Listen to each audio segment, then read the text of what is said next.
Good morning. ముఖ్యేంద్ర పత్రికలో వచ్చిన వార్తలపై సాగే విశ్లేషణ కార్యక్రమం న్యూస్ వాచ్కి స్వాగతం. పత్రికలో ప్రధానంగా హైలైట్ అవుతున్న అంశాలు: చేపల వలలో విలువల అన్న శీర్షికతో ఆక్వా చెరువులుగా మారిన వేల ఎకరాల భూమి, విలువైనటువంటి భూమి చివరికి చేపల చెరువుగా మారిపోవడంతో నెలకొన్నటువంటి దారుణ పరిస్థితులు. చేపల చెరువులుగా మారిన శివారు గ్రామం వ్యవసాయం లేక రైతు కూలీల వలస బాట అన్న అంశాన్ని ప్రధానంగా హైలైట్ చేస్తుంది ఈనాడు పేజీలో బ్యానర్గా. అలాగే పరీక్షల్ని పండగగా భావించండి అంటూ మన్ కీ బాత్ కార్యక్రమంలో ముఖ్యంగా పరీక్షలు రాబోతున్నటువంటి ఈ సందర్భంలో ప్రధాని మోదీ అటు విద్యార్థులకు ఇటు తల్లిదండ్రులకు ఇచ్చినటువంటి సందేశం: పరీక్షల్ని ఒక స్ట్రెస్గా భావించొద్దు, పరీక్షల్ని ఒక పండగలా భావించండి అంటూ చెప్పినటువంటి మాటలను హైలైట్ చేస్తోంది ఈనాడు పేజీలో. అలాగే ప్రత్యేక హోదాకు మించిన ఆసరా అంటూ ఏపీ పురోగతికి ఎల్లవేళలా కేంద్రం వెనుదన్నుగా నిలవబోతోంది అంటూ కేంద్ర మంత్రి వెంకయ్యనాయుడు చెప్తున్నటువంటి మాటలనే ప్రధానంగా హైలైట్ చేస్తోంది ఈనాడు పేజీలో. ఆంధ్రజ్యోతిలో వచ్చిన వార్తలు గమనిస్తే ట్రంప్ ఆగండి అంటూ ట్రంప్ ఇచ్చినటువంటి ఎగ్జిక్యూటివ్ ఆర్డర్స్ మీద ఫెడరల్ కోర్టు ఇచ్చినటువంటి ఆదేశాలకు సంబంధించినటువంటి అంశాన్ని హైలైట్ చేస్తుంది ఆంధ్రజ్యోతి బ్యానర్గా. వలసదారుల్ని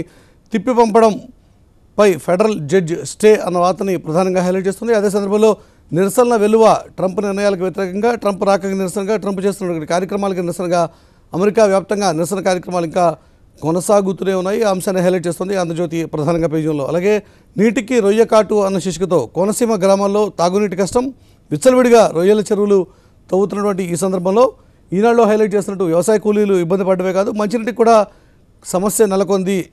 ముఖ్యంగా కోనసీమ గ్రామాల్లో తాగునీటి కష్టం ఏర్పడింది అన్నది ప్రధానంగా ఆంధ్రజ్యోతి పేజీలో హైలైట్ చేస్తున్నటువంటి ఒక కథనం. సాక్షిలో వచ్చిన వార్తలు గమనిస్తే ఇది చతుర్ముఖ దుష్ట పాలన అన్న శీర్షికతో ప్రతిపక్ష నేత జగన్మోహన్ రెడ్డి నిన్న పశ్చిమ గోదావరి జిల్లా వేదికగా చేసినటువంటి విమర్శలు. ఈ ప్రభుత్వం మీద అవినీతి, అసమర్థత, అసత్యం, అప్రజాస్వామిక పాలనే నడుస్తోంది, ప్రస్తుతం రాష్ట్రంలో ఈ చతుర్ముఖ దుష్ట పాలనే సాగుతోంది అన్నది ప్రధానంగా సాక్షి పేజీలో చెప్తున్నటువంటి మాట. అలాగే హోదా అడిగితే దేశద్రోహమా, పారిశ్రామిక రాయితీలు హోదాలో భాగం కాదనడం ఎంతమాత్రం సమంజసం కాదు, ఇది పూర్తిగా వాస్తవం అన్నది జేపీ చెప్తున్నటువంటి మాట. లోక్సత్తా వ్యవస్థాపకుడు జేపీ చెప్తున్నటువంటి వ్యాఖ్యలనే ప్రధానంగా హైలైట్ చేస్తోంది సాక్షి పేజీలో. ఇక తెలంగాణ పత్రికల విషయానికి వస్తే నమస్తే తెలంగాణ పేజీలో హైలైట్ చేస్తున్న కథనం ఏపీ తీరుపై సీరియస్ అన్న శీర్షికతో కృష్ణా బోర్డు ఆదేశాలు బేఖాతరు చేస్తూ పులిచింతల నీళ్లని దిగువకేనా అంటూ ఏపీ తీరు మీద కృష్ణా బోర్డు ఆదేశాలు బేఖాతరు చేస్తున్నటువంటి కార్యక్రమాలకు సంబంధించిన అంశాన్ని హైలైట్ చేస్తుంది. ఈ విషయంలో కృష్ణా బోర్డు ఆగ్రహంతో ఉన్నటువంటి అంశాన్ని ప్రధానంగా హైలైట్ చేస్తుంది నమస్తే తెలంగాణ. అలాగే ట్రంప్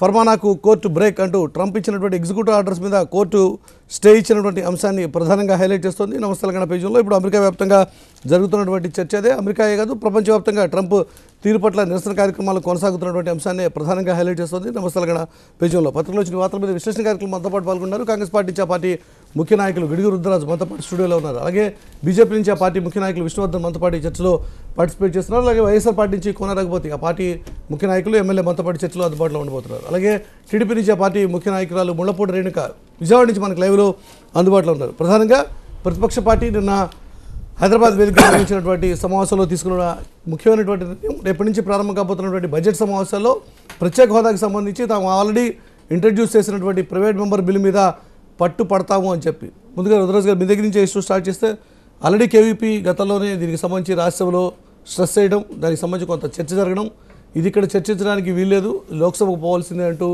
స్పీకర్ ఇచ్చినటువంటి రూలింగ్. ఈ నేపథ్యంలో వైఎస్ఆర్ పార్టీ పెడుతున్నటువంటి తీర్మానం ఆల్రెడీ లోక్సభలోనే అంటే బేసికల్గా కాంగ్రెస్ పార్టీ 2 సంవత్సరాల క్రితమే కేవీపీ గారు ప్రైవేట్ మెంబర్స్ బిల్ ఇచ్చారు. ప్రైవేట్ మెంబర్ బిల్ ఇచ్చిన తర్వాత బిల్ అడ్మిట్ అయింది, దాన్ని ఓకే చేశారు, బిల్లు మీద రిప్లై జరిగింది, డివిజన్ అడిగారు. మెంబర్ లాస్ట్లో ఏం చేస్తారంటే డివిజన్ అడుగుతారు. ఆల్రెడీ మినిస్టర్ కూడా రిప్లై ఇచ్చారు. ఇచ్చిన తర్వాత డివిజన్ అడిగినప్పుడు డెఫినెట్గా మాకు ఆల్మోస్ట్ 12 పార్టీలు మాకు సపోర్ట్ చేసేటువంటి పరిస్థితి వస్తుంది on the floor of the house. ఆ రోజు చూసినప్పటికీ డెఫినెట్గా గెలుస్తుందని భారతీయ జనతా పార్టీకి డౌట్ వచ్చింది. దాంతో వాళ్ళు ఇమీడియట్గా దాన్ని తీసేసి ఇది మనీ బిల్లా కాదా అని చెప్పేసి మళ్ళీ రిఫర్ చేయాలన్నారు. దాన్ని మేనేజ్ చేసి స్పీకర్ గారిని ఇన్ఫ్లుయెన్స్ చేసి దాన్ని మనీ బిల్ కింద చెప్పించారు. సో ఈ విధంగా ప్రజాస్వామ్యాన్ని పార్లమెంట్ సాక్షిగా అపహాస్యం చేసినటువంటి పరిస్థితి. తెలుగుదేశం పార్టీ పాత్ర ఏముంది?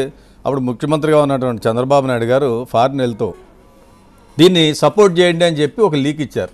లీక్ ఇచ్చిన తర్వాత బిల్లు వీగిపోయిన తర్వాత ఇది లేదు, ఇది ఫైనాన్స్ బిల్ అని చెప్పిన తర్వాత సుజనా చౌదరి గారు కానీ భారతీయ జనతా పార్టీకి చెందినటువంటి కేంద్ర మంత్రులు కానీ తప్పట్లు కొట్టడం మనం క్లియర్గా ఆ రోజు అన్ని విజువల్స్లో చూసాం. సో వీటిని దృష్టిలో పెట్టుకుంటే టీడీపీకి కానీ బీజేపీకి కానీ స్పెషల్ కేటగిరీ స్టేటస్ అనేటువంటిది అయిపోయినటువంటి ముగిసిన అధ్యాయం అనేటువంటిది వాళ్ళు అనుకుంటున్నారు.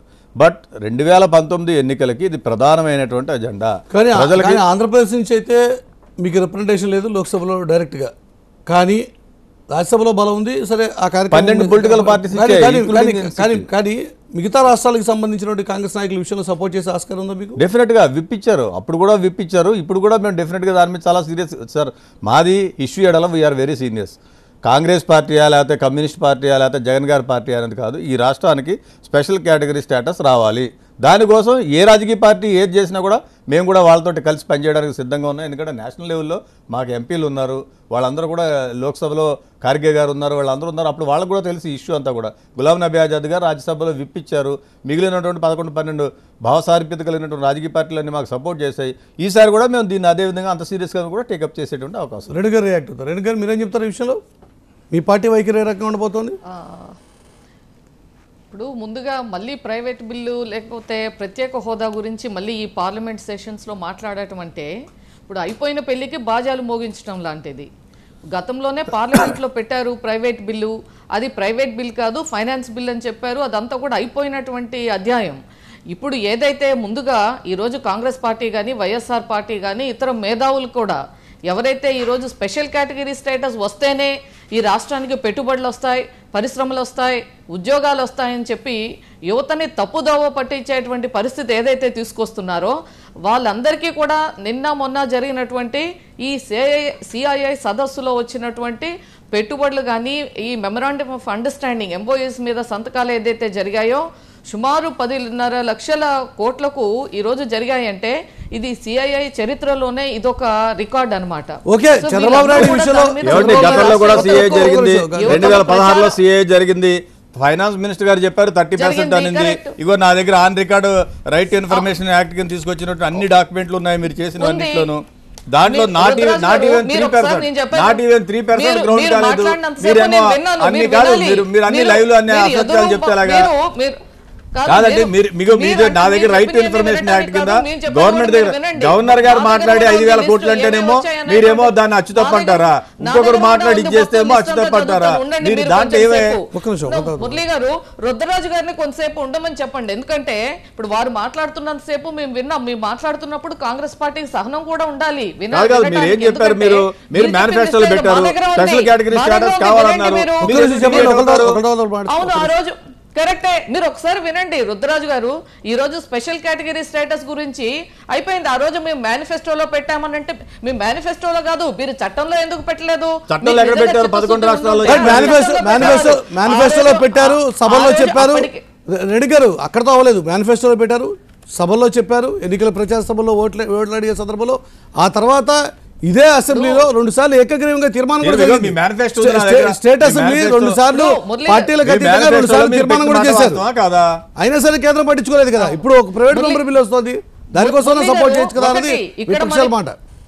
మురళీ గారు చెప్పండి. ఇప్పుడు ఒక్కొక్కసారి టైం టు టైం పరిస్థితులు మారినప్పుడు కొన్ని పదాలు మారొచ్చు. ఈ రోజు ఏదైతే స్పెషల్ కేటగిరీ స్టేటస్ ఉందో భారతదేశంలో ప్రణాళిక సంఘం రద్దయ్యి నీతి ఆయోగ్ వచ్చిన తర్వాత ఈ 14th ఫైనాన్స్ రికమెండేషన్స్ ఇచ్చిన తర్వాత ఈ రోజు ఈ 14th ఫైనాన్స్ ఎక్కడైనా వద్దని చెప్పారా మేడం? చెప్పండి మీరు ఎందుకంటే మీరు అన్ని రాంగ్ చెప్తారు. 14th finance ever recommended. ఎందుకు మీరు డోంట్ డిస్టర్బ్ మీ.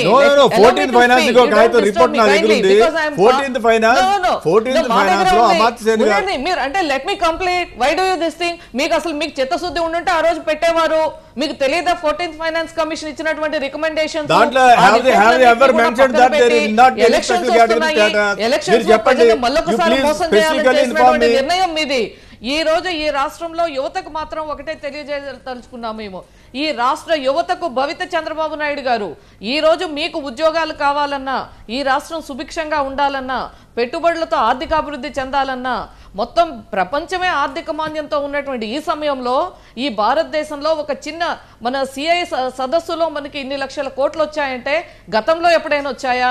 ఇన్ని లక్షల కోట్లు పైప్ లైన్ లో ఉన్నాయా? మీరు 2016 ఒకసారి వైట్ పేపర్ రిలీజ్ చేయమని ముఖ్యమంత్రి గారిని 2016 సంబంధించి మీరు 40 కోట్ల రూపాయలు ఖర్చు పెట్టి వైజాగ్ లో అదే చోట పార్ట్నర్షిప్ సబ్మిట్ చేశారు. ఇదో నా దగ్గర డాక్యుమెంట్ ఉంది, మీ దగ్గర అయ్యారు. దీని మీద రిలీజ్ చేయమనండి.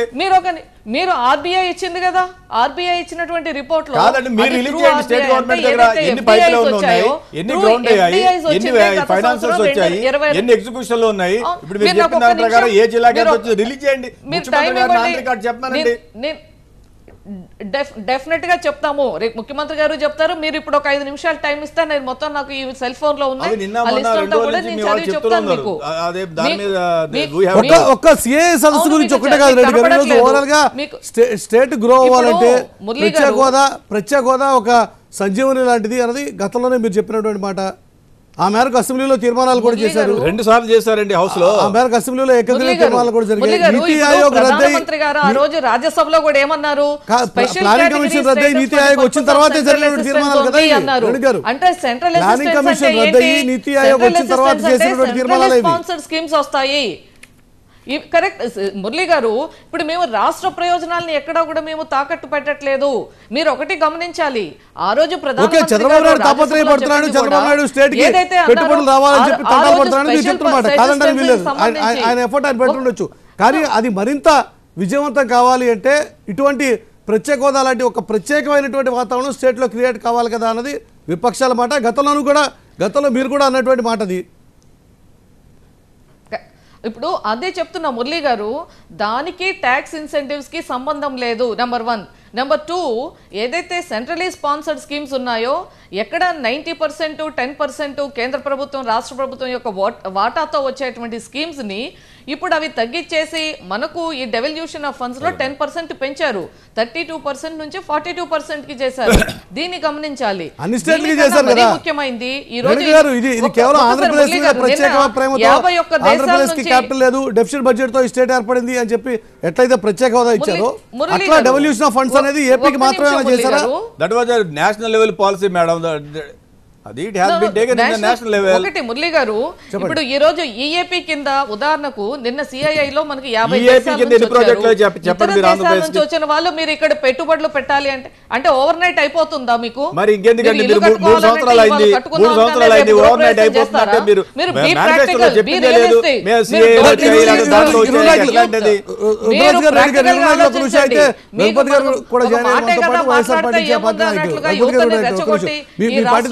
ప్రైవేట్ మెంబర్ బిల్ అనేది ఆల్రెడీ ఇంట్రడ్యూస్ అయ్యి ఉంది. దీనికి సంబంధించి బడ్జెట్ సమావేశం ఒక్క నిమిషం రెడ్డి గారు రఘుపతి గారు మీరేమంటారు ఈ విషయంలో? మీరు స్ట్రెస్ చేస్తే మిగతా పార్టీలు కలిసి వచ్చే ఆస్కారం ఉందా? లేదు, తప్పకుండా మా ప్రయత్నం అయితే ఖచ్చితంగా చేస్తాం సార్. మీ బలం అయితే సరిపోదు, చాలదు, కానీ మిగతా పార్టీలు సపోర్ట్ కావాలి. రాజ్యసభలో కొన్ని పార్టీలు సపోర్ట్ చేస్తారు, ముఖ్యంగా లెఫ్ట్ పార్టీలతో సహా. ఆ రోజు యెచూరి గారితో సహా అందరూ సపోర్ట్ చేశారు. ఇక్కడ లోక్సభకు వచ్చేసరికి అబ్సల్యూట్ మెజారిటీ ఉన్నటువంటి బీజేపీ మీద మీరు పరిచయం తీసుకురాగలుగుతారా? గతంలో కేవీపీ రామచంద్ర గారు కూడా పెట్టారు. ఇప్పుడు ఇది అందరి కన్సర్న్, ఇది ఒక పార్టీకో ఒక దీనికి సంబంధించింది కాదు. రాష్ట్రంలో ఉన్నటువంటి ప్రతి యువత, ప్రతి తల్లిదండ్రులు, చదువుకున్న తల్లిదండ్రులు కూడా ఎదురు చూస్తున్నటువంటి సబ్జెక్ట్ని చాలా తేలిక వాళ్ళు తీసుకుంటా ఉన్నాం. 1,60,000 కోట్ల ప్యాకేజీతో దీనికి సరిపుచ్చుతాం అనేటువంటి ధోరణి ఏదైతే ఉందో చాలా దురదృష్టకరం. అది గతంలో కూడా మేము పలు సందర్భాల్లో చెప్పాం. 1,60,000 కోట్లు మరి ప్రకటించిన తర్వాత దానికి చట్టబద్ధత కూడా తెస్తున్నటువంటి వాళ్ళు ఇంతవరకు ఎందుకు తేలేకపోతున్నారో దానికి కూడా సమాధానం వాళ్ళ దగ్గర లేదు. 1,60,000 కోట్లలో ఇప్పటిదాకా వచ్చింది ఎంత, వచ్చేది ఎప్పుడు, అది మనం ఖర్చు పెట్టేది ఎప్పుడు, ఇన్ఫ్రాస్ట్రక్చర్ డెవలప్ అయ్యేది ఎప్పుడు, దాన్ని చూసి ఇండస్ట్రీ వచ్చేది ఎప్పుడు, పిల్లలకు ఉద్యోగాలు దొరికేది ఎప్పుడు అంటే దాని మీద ఎక్కడ కూడా ఏం సంబంధం లేదు. గతంలో 4 లక్షల కోట్ల రూపాయలకి మనం సంతకాలు చేస్తామని చెప్పుకున్నాం. నేను 10 లక్షలతోనో 14 లక్షలు ఇవన్నీ కూడా గ్రౌండ్ అవటానికి అసలు ఎంతవరకు వారి నిజాయితీగా వెళ్తూ ఉందనేది కూడా చాలా పెద్ద ప్రశ్నగా మిగిలిపోతూ ఉంది. ఈ క్రమంలో ఈరోజు ఆంధ్రప్రదేశ్కి ఇండస్ట్రీ ఎందుకు రావాలి, ఏ రకమైనటువంటి ప్రత్యేకత మన దగ్గర ఉందని చెప్పుకోవడంలో మనం ఖచ్చితంగా వెనకబడే ఉన్నాం. పక్కన రాష్ట్రం ఉన్నటువంటి తెలంగాణలో మనం విడిపోయి ముందు ఎన్ని మాటలు మాట్లాడామంటే ఆ రోజు వాళ్ళు మరి ఎలక్ట్రిసిటీ సప్లై చేయలేని పరిస్థితిలో ఉంటారు, మన మీద డిపెండ్ అవ్వాల్సిన పరిస్థితిలో ఉంటుందని చెప్పుకున్నటువంటి మనం ఈరోజు వాళ్ళు సెల్ఫ్ సఫిషియన్సీకి కానీ లేకపోతే ఇతర సోర్సెస్ ద్వారా వాళ్ళు చూపించుకొని వాళ్ళ ఇండస్ట్రీ చాలా సేఫ్గా ఇక్కడ ఉందనేటువంటి మన వాళ్ళ మాటలు వింటుంటే చాలా బాధాకరంగా ఉంటుంది. ఈరోజు ఇండస్ట్రీ ఇక్కడ నుంచి ఒక ఇండస్ట్రీ ఆంధ్రప్రదేశ్ నుంచి వచ్చి ఎస్టాబ్లిష్ చేసినటువంటి ఒక ఇండస్ట్రీ కూడా మన వైపుకి రాలేకపోయింది. ఉన్నటువంటి పరిస్థితిని ఇప్పటిదాకా అసలు అంచనా వేసుకోవడంలోనే విఫలం చెందింది ఈ ప్రభుత్వం అని చెప్పి చెప్పక తప్పదు. ఇది ప్రత్యేక హోదా ఖచ్చితంగా తీసుకోవాల్సిన సమయం. మురళి గారు, ఇప్పటిదాకా ప్రతిపక్ష పార్టీలన్నీ కూడా ఏంటంటే గతంలో అంశాల ప్రాతిపదికన ప్రతిపక్ష పార్టీగా వ్యవహరించేటువంటి వాళ్ళు. ఈ ఉమ్మడి రాష్ట్రంలో తెలుగు రాష్ట్రాలు ఈ దేశానికి కొత్త నూతన సాంప్రదాయాన్ని ఇచ్చారు. ఏంటంటే ఏ ప్రతిపక్ష పార్టీ అయితే రాష్ట్రాల అధికారంలో ఉంటుందో వాళ్ళు రాజీనామాలు చేసేది, ఒక 6 నెలలు 8 నెలల పాటు ఈ రాష్ట్రాన్ని గందరగోళానికి గురి చేసేది, ఈ రాష్ట్రంలో ఒక అనిశ్చితి వాతావరణం ఏర్పాటు చేసేది, ఆ ప్రాతిపదికన మీడియాలో స్పేస్ సంపాదించేది, ప్రజల్లో ఒక చర్చ పెట్టేది. అంటే 5 సంవత్సరాలు ఒక అధికారంలో ఉండమని చెప్పి పరిపాలన చేయమని ఏదైతే ప్రభుత్వం అధికారంలో ఇచ్చినటువంటి ప్రజల మ్యాండేటరీ ఏదైతే ఉందో దాన్ని గౌరవించేటువంటి సాంప్రదాయం గత 10 సంవత్సరాల్లో చాలా ఇబ్బందులు మనం ఇక్కడ అధికార పార్టీలు వినకపోతే ప్రతిపక్షాలు ఏం చేయాలంటారు? ఒకటి మురళి గారు, ఒకటి నిన్న అధికార పార్టీలు చెప్పిన మాట నుంచి డివేట్ అయిపోతుంటే, ఇచ్చిన మేనిఫెస్టో నుంచి పక్కకు జరిగిపోతుంటే ప్రతిపక్షాలు ఏదో రూపంలో నిరసనలు తెలియజేయడం అనేది తప్పేం కాదు కదా. ప్రతిపక్ష పార్టీలు చెప్పింది అధికార పార్టీలు చేయవు. గతంలో కూడా చూసాం. అరే మీరు స్టేట్ బైఫర్కేషన్ సందర్భంలో రాష్ట్ర విభజన కాంగ్రెస్ పార్టీ పెట్టింది, మేనిఫెస్టోలో చెప్పింది, తెలంగాణ పట్టించుకుంటూ ఉంది. కంటిన్యూస్గా 10 ఏళ్ల పాటు టీఆర్ఎస్ ప్రెషర్ తీసుకొస్తూనే ఉంది కదా, దానివల్ల అల్టిమేట్గా రిజల్ట్ సాధించుకోగలిగారు. ఆ ప్రయత్నం విపక్షాలు చేస్తే తప్పేంటి? మురళి గారు, నేను ఇప్పుడు పార్లమెంటులో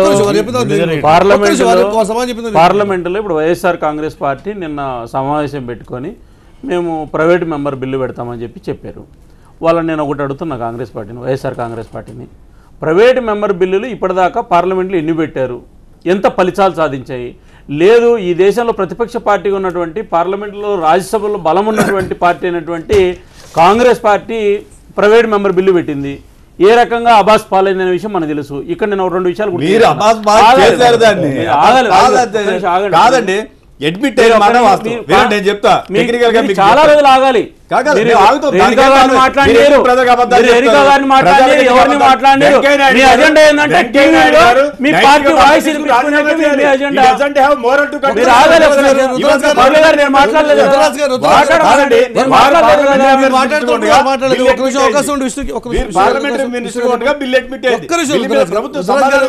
లాస్ట్ లో గుర్తొచ్చిందా మీకు?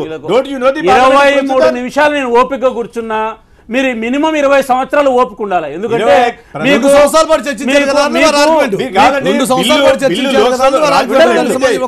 వీళ్ళు ఏంటంటే ప్రజలు వీళ్ళని అసహించుకున్నా కూడా వీళ్ళకి అర్థం కావట్లేదు. ఆగండి ఒక్క నిమిషం ఆగితే వారే మాట్లాడమన్నాడు. ఒక 5 నిమిషాల తర్వాత చెప్పండి. మురళి గారు, నేను ఒకటి, ప్రతిపక్ష పార్టీలు అంశాల ప్రాతిపదికన ప్రభుత్వం చేసే తప్పులను వ్యతిరేకిస్తూ ప్రజల్లో ఉద్యమాలు చేసేటువంటి చరిత్రను మనం 60 సంవత్సరాలు చూసాం.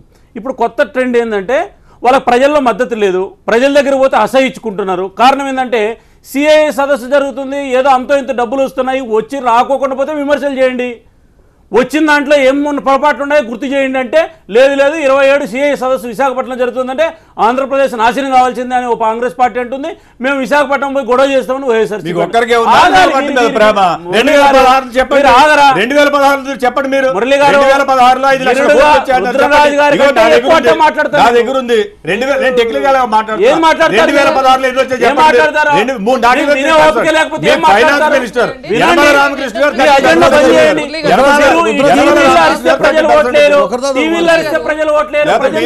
అసత్య ప్రచారాలు చేయాలా? అసత్య ప్రచారాలు చేయాలా? మా సోదరుడు స్ట్రాటజీతో వచ్చాడు, నాకేం అభ్యంతరం లేదు. నేను ఈ స్ట్రాటజీలో పడేదానికి మా సోదరుడు స్ట్రాటజీలో పడే. మురళి గారు ఒక్క నిమిషం, నేను 2 నిమిషాలు పూర్తి చెప్పండి. 10,54,000 కోట్ల ఒప్పందాలు నిన్న విశాఖపట్నం ఒప్పందాల గురించి ఒకటే కాదు చర్చ. ప్రత్యేక హోదాని ఏం చేశారు? ఒక్క నిమిషం చెప్పండి. ఏ ప్రత్యేక హోదా అమలులో భాగం కాదు, 6 లక్షల కోట్ల రూపాయలు నిన్న ఒప్పందాల్లో కేంద్ర ప్రభుత్వానికి సంబంధించిన సంస్థలు నిన్న ఒప్పందాలు చేసుకున్నాయి. ఏ ప్రత్యేక హోదాకు సంబంధించినటువంటి అంశాల ప్రాతిపదికన కాదు, కేంద్ర ప్రభుత్వానికి సంబంధించినటువంటి 6-7 మంది మంత్రులు వచ్చి ఈ రాష్ట్రంలో కూర్చొని 48 గంటల పాటు అనేక కేంద్ర లేదా అంతర్జాతీయ సంస్థలతో పెట్టండి అని చెప్పేటువంటి ఒక ఇంపార్టెన్స్ ఇచ్చినటువంటిది ఈ దేశ చరిత్రలో కేంద్ర ప్రభుత్వము. 3వ అంశం, మేము ఒకటి అంటున్నాం, ప్రత్యేక హోదా అనేటువంటిది ఈ రోజు ఉన్నటువంటి పరిస్థితుల్లో భారత ప్రభుత్వం ఒక విస్పష్టమైన ప్రకటన ఆంధ్రప్రదేశ్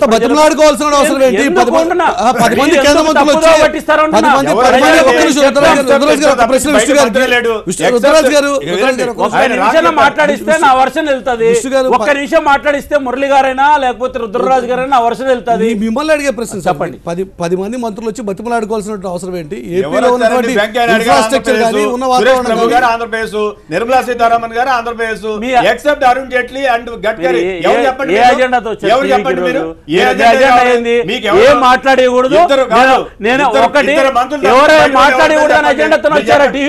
వెంకయ్య నాయుడు గారు ఆంధ్రప్రదేశ్ కదా, నిర్మలా సీతారామన్ ఆంధ్రప్రదేశ్ కదా, మురళి గారు, railway minister not representing from Murali గారు, మురళి గారు వీళ్ళ దయచేసి నేను మా రుద్రరాజు గారు గుర్తు చేసేదంటే మీకు 10 సంవత్సరాలు టీవీలో మాట్లాడుతున్నారు, నేను మీతో పాటు మాట్లాడుతున్నాను. మనం ఎందుకు టీవీలో కొట్లాడడం?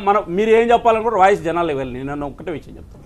ప్రత్యేక హోదా అనే అంశాన్ని మేము విస్పష్టంగా ఆంధ్రప్రదేశ్ ప్రజలకు మా ఇబ్బందులను కేంద్రంలో మేము ఈ పేరు మార్చి ప్రత్యేక రాష్ట్రంగా గుర్తిస్తున్నామనేటువంటి విషయం ప్రజల ముందర పెట్టి మేము ఆచరణలో తీసుకొస్తున్నాం.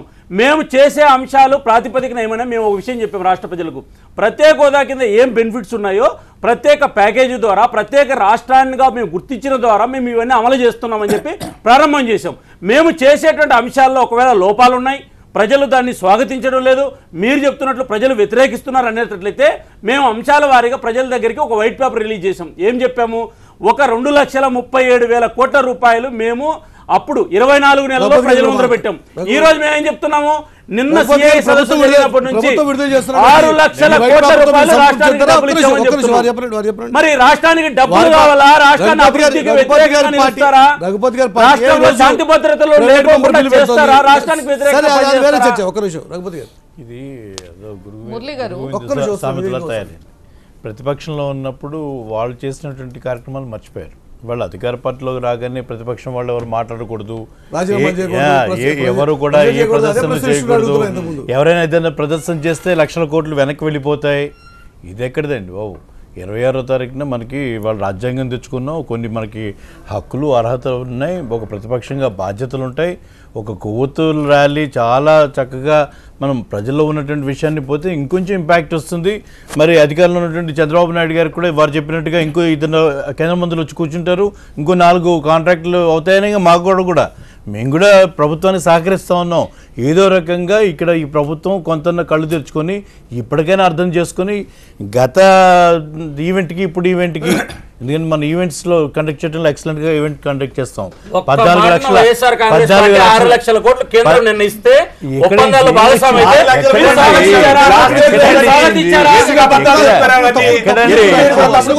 ఒప్పందాలన్నీ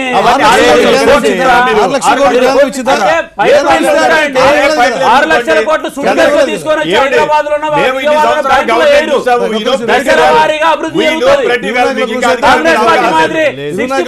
పంచుకోలేమే. వాళ్ళు లూటీ చేస్తారు, అది కూడా గడ్కరీ మోటార్ సైకిల్ మీద తిరిగి గడ్కరీ కోట్లు సంపాదించాడు. ఎవరో తెలియదండి మీ గురించి. నేతి బీరకాయలు నీలాంటి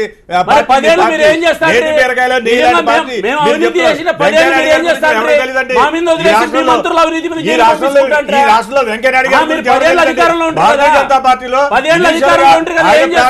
జీవితం మీ చేతులు అధికారం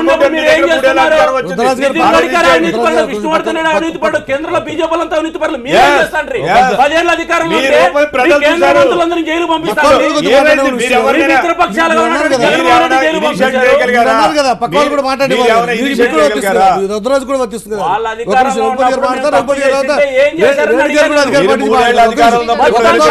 మంత్రులు జైలు పంపించారు.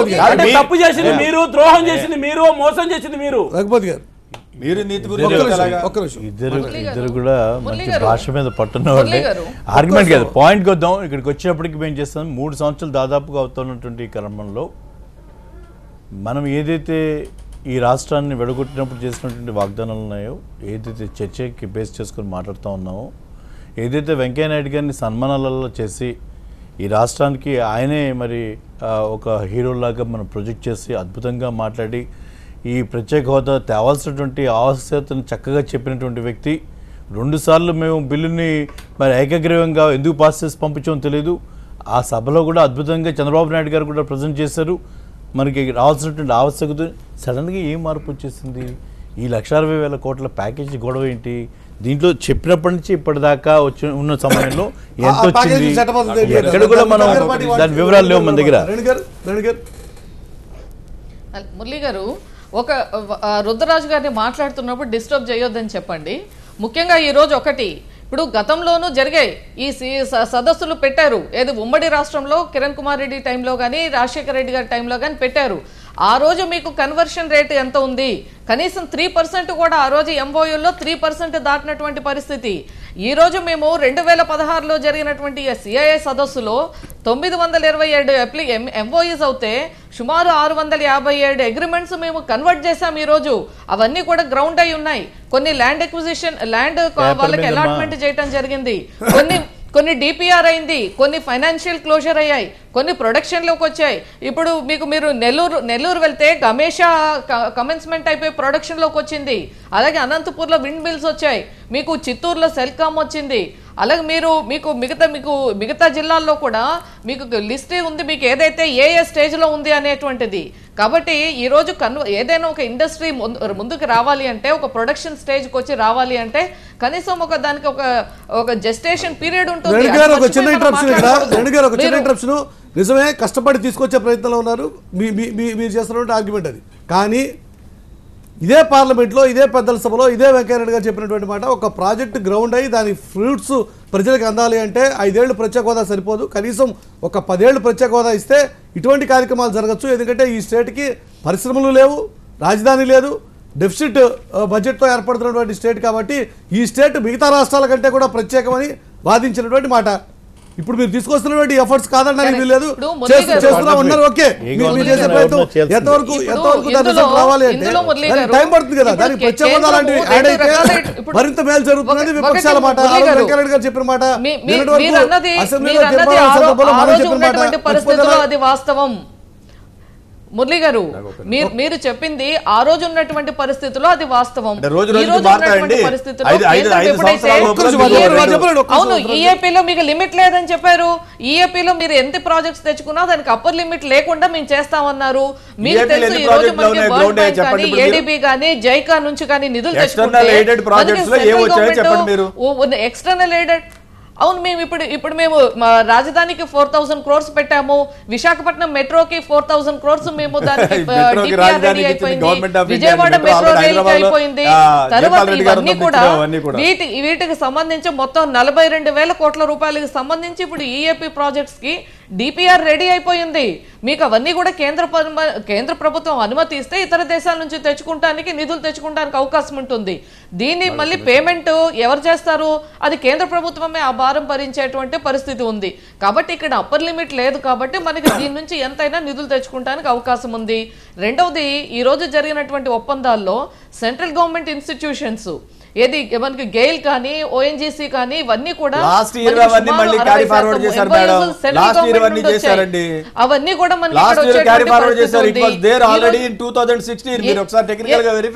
మీకు. కాబట్టి మీరు ఒకసారి గమనించవలసింది, ప్రజల్ని ఎందుకు మిస్లీడ్ చేస్తారు? మీ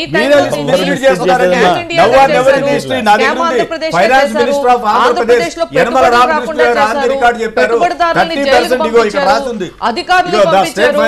మీ టైంలో వచ్చినటువంటి ఆ యొక్క ఇమేజ్ ని పోగొట్టి ఆంధ్రప్రదేశ్ అంటే స్కామ్ ఆంధ్ర కాదు, ఇది డెవలప్మెంట్ ఆంధ్ర. అభివృద్ధి ఉద్యమం జరుగుతా ఉంది, పెట్టుబడుల పండుగ జరుగుతా ఉంది. వినండి, మీరు గతంకి ఇప్పటికీ మీరు వినండి. మీ టైంలో ఈ భారతదేశాన్ని పోగొట్టి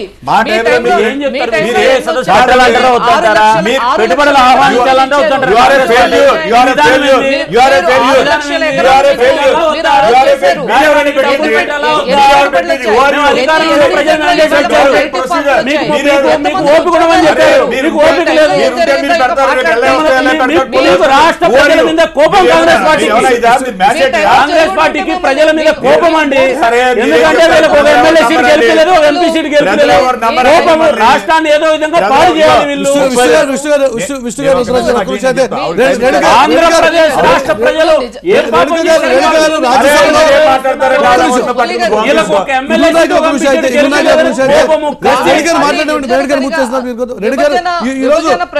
రాజ్యసభలో ఈశాన్య భారతంలో ఉన్నటువంటి రాష్ట్రాలు సైతం ఏపీకి ప్రత్యేక హోదా ఇవ్వాల్సిందే అని చెప్పి సపోర్ట్ చేశాయి. రాజ్యసభలో దాదాపుగా 12 పార్టీల పైన సపోర్ట్ చేశాయి. ఈరోజు ఏపీ ఇంత అభివృద్ధి చెందిపోతుంటే ఎవరి సపోర్టు అవసరం లేదు అని చెప్పి ఈ పార్టీలని పక్కకు జరిగే ప్రమాదం ఉందేమో. ప్రత్యేక హోదాకి సంబంధించి ప్రత్యేక హోదా బదులు ఇవ్వదలుచుకున్నటువంటి ఆ ప్రత్యేక ప్యాకేజీకి చట్టబద్ధత కావాలి మీరు అడుగుతున్నారు కదా.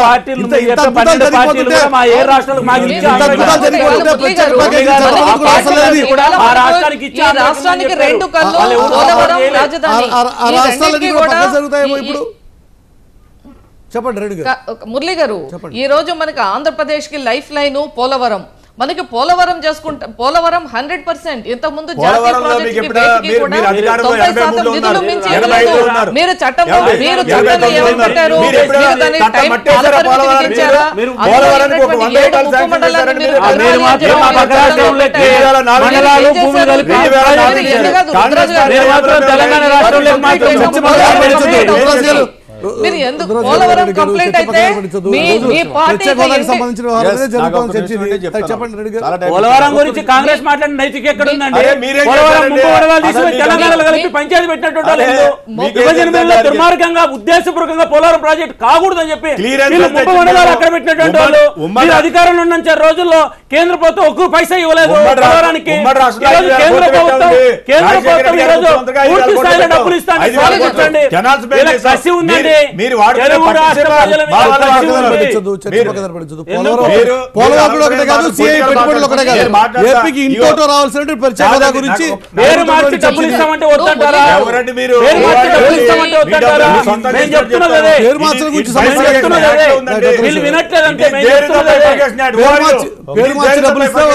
ఇది విష్ణు గారి ప్రశ్న. ఒక్క నిమిషం. ఇప్పుడు 14th ఫైనాన్స్ కమిషన్ వచ్చిన తర్వాత, నీతి ఆయోగ్ వచ్చిన తర్వాత డెవల్యూషన్ ఆఫ్ ఫండ్స్కి ఒక సిస్టమ్ వచ్చింది.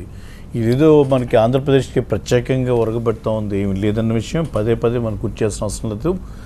రేపు జరగబోయేటువంటి పార్లమెంట్ సమావేశంలో దీని మీద ఖచ్చితంగా వైఎస్ఆర్ కాంగ్రెస్ పార్టీ నిలదీస్తుంది. ఆంధ్రప్రదేశ్ ప్రజల ఆలోచన ఏదైతే ఉందో ఈరోజు తప్పకుండా స్పష్టంగా మేము మా వైఖరి కూడా రేపు అక్కడ చూపిస్తాం. ఈరోజు వీళ్ళు అనుకుంటా ఉన్నారు ఇక్కడేదో ఆంధ్రప్రదేశ్లో ఉన్న ఢిల్లీలో మాట్లాడతారని, ఢిల్లీలో కూడా మాట్లాడతాం, ఢిల్లీలో కూడా కలిసి వచ్చేటువంటి ఎంపీలందరూ కూడా రాజీనామా కూడా సిద్ధపడినటువంటి వైఎస్ఆర్సీపీని ఈరోజు మీరు ఎవరు కూడా వేలుపెట్టి చూపించేటువంటి పరిస్థితుల్లో లేరన్న విషయాన్ని కూడా ఈ సందర్భంగా గుర్తు చేస్తూ తప్పకుండా దీని ఆవశ్యకతను మనం గుర్తించాలి. ఇవాళ ఏ సదస్సులు అంటే ఇట్స్ అ పార్ట్ ఆఫ్ మన గవర్నమెంటల్ ప్రొసీజర్స్ అండి. ఎవ్రీ ఇయర్ జరుగుతాయి. ఇవాళ ఏదో చంద్రబాబు నాయుడు గారు పిలిచి ఆయన ఒకరే ఇక్కడేదో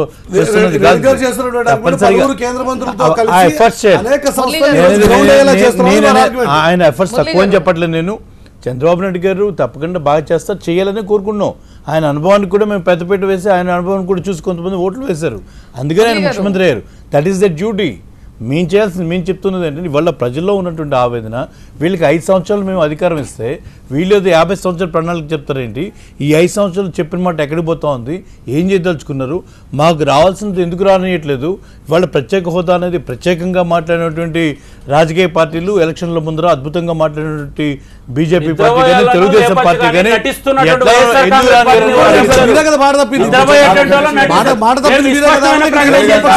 కానీ గొంతెమ్మ కోరికలు విస్పష్టమైన ప్రకటన చేశాం, రాష్ట్ర ప్రజల ముందర పెట్టాం.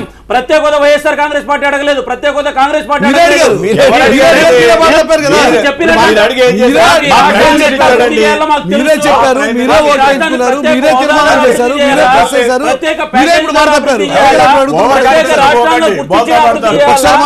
మాకు తెలుసు ఉంటున్నా ఈ రాష్ట్రాన్ని ఎట్లా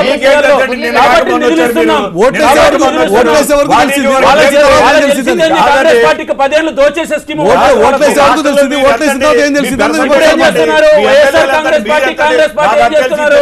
అంతర్గత డ్రామా స్టార్ట్ చేశారు. వైఎస్ఆర్ కాంగ్రెస్ పార్టీ కాంగ్రెస్ పార్టీ రాష్ట్ర అభివృద్ధి గురించి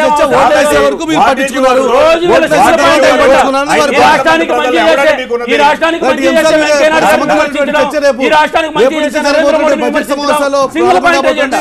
ప్రత్యేక హోదాకి సంబంధించినటువంటి private member bill YSR party పెట్టే సందర్భంలో ఎన్ని రాజకీయ పార్టీలు రాష్ట్రం నుంచి కలిసి వచ్చేటువంటి ఆస్కారం ఉంది? దేశంలో మిగతా పార్టీలు సపోర్ట్ చేస్తాయా? మరి అల్టిమేట్గా ఇది రాజీనామా వరకు వెళ్తున్న వ్యవహారం చూద్దాం. ఇక